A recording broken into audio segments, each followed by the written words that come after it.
Hi అండి, అందరికీ నమస్కారం.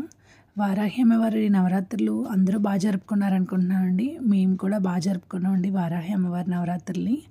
మా అత్తమ్మగారు మడి చీర కట్టుకొని మార్నింగ్ పొద్దున్న, ఈవినింగ్, మార్నింగ్ కూడా చేసేవారనమాట అండి పూజ. రోజు అమ్మవారికి కుంకుమ పూజ చేసేవారు. మళ్ళీ చూసారు కదండి, మా ఇంట్లో కుబేర్ ముగ్గు, పద్మాలు, ఇలా దేవుడికి ముగ్గులేస్తారన్నమాట. ప్రతిరోజు కూడా దేవుడికి, ఇప్పుడు ఏదో నేను వీడియో తీస్తున్నానని ఇలా పువ్వులు పెట్టలేదని, ప్రతిరోజు మాకు పైన పూసే పువ్వులన్నీ కూడా మ్యాక్సిమం ఇలా సర్దుతారండి మా అత్తమ్మగారు. అంతలా చేస్తారన్నమాట పూజ. రోజు కుంకుమ పూజ చేసి వారాహి అమ్మవారికి ఇలా చిన్న పటం తీసుకొచ్చి పెట్టాం అనమాట. ఇంతకన్నా విగ్రహాలు అవి పెట్టొద్దు అన్నారు కదా నండూరి శ్రీనివాసరావు గారు. దేవుడిది చిన్న ఫోటో లాంటిదే పెట్టండి అని అన్నారు. అందుకనే మేము ఇంకా చిన్న ఫోటో లాంటిది తీసుకున్నాం. అది ఎటు అటు కదపకూడదు అని అన్నారు. అలా కూడా చేసామండి. తర్వాత అమ్మవారికి నైవేద్యం కింద అన్నం పరవన్నం పెట్టామండి ఫస్ట్ రోజు.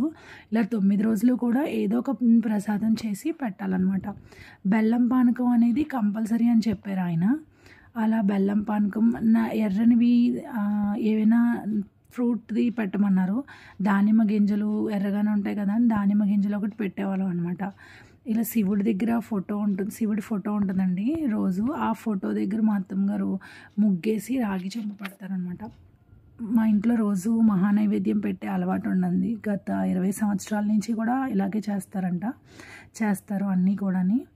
చూసారు కదండి, బెల్లం పానకం. అలా అమ్మవారికి ధూపం చాలా మక్కువ చూపిస్తారు, చాలా ప్రీతి అని చెప్పారనమాట ఆయన.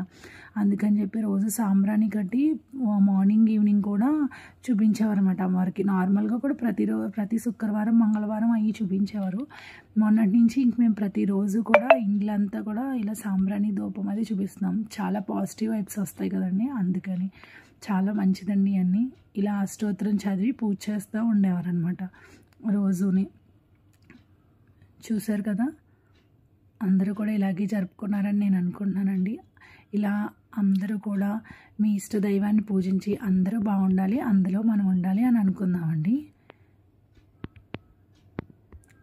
ఇలా మా ఇంట్లో వారాహి అమ్మవారి నవరాత్రులు 9వ రోజు అయిన తర్వాత 10వ రోజు ఒక బ్రాహ్మణ ముత్తైదువుని పిలిచి ఆవిడికి భోజనం పెట్టి మనకు తోచినంత చీర లేకపోతే బ్లౌజ్ పీస్ ఏదో ఒకటి ఇవ్వాలండి. మేము కూడా అలాగే ఇచ్చాం. అవన్నీ కూడా చాలా బాగా జరుపుకున్నాం అనమాట. చూసారు కదా, ఇది లాస్ట్ రోజు అండి. లాస్ట్ రోజు ఇలా చేసుకున్నాం అనమాట పులిహోర థ్యాంక్స్ ఫర్ వాచింగ్ అండి. మరిన్ని వీడియోల కోసం నా ఛానల్ని సబ్స్క్రైబ్ చేయండి, లైక్ చేయండి, షేర్ చేయండి, కామెంట్ చేయండి. Thank you so much.